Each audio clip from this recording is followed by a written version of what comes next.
Lancashire seal 10-wicket victory in Taunton.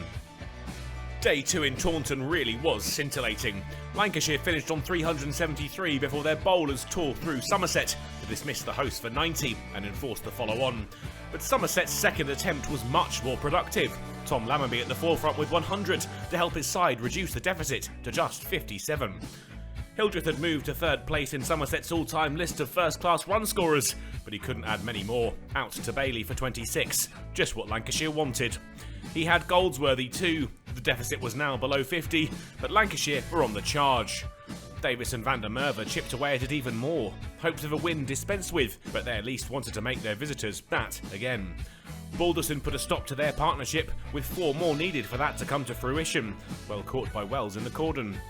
Blatherwick followed that up, DeLanger out for a 2-ball duck, caught by Jones. Brooks had a life and Somerset had a lead. The edge burst through Wells' hands and went all the way to the boundary. The hosts made their way to 300 runs, but Lancashire was still well on top, and Balderson emphasised that point. No need for catchers, Brooks bowled for 15. Leonard would be the last man to go, out for 6 to Blatherwick, his 6th of the match. Lancashire left needing just 32 to win.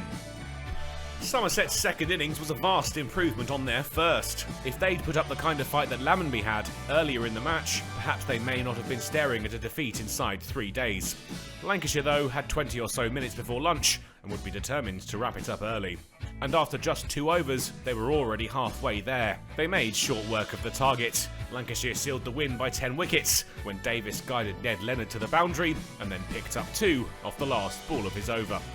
If last week's result in Scarborough left Somerset's faint hopes hanging by a thread, Lancashire had just severed it.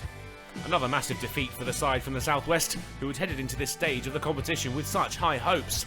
Lancashire, meanwhile, can still make the showpiece final, but they need results to go their way, starting with their game against Hampshire in Liverpool. Somerset can still play their part when they take on Warwickshire at Edgbaston, a ground they'll get to know very well this weekend.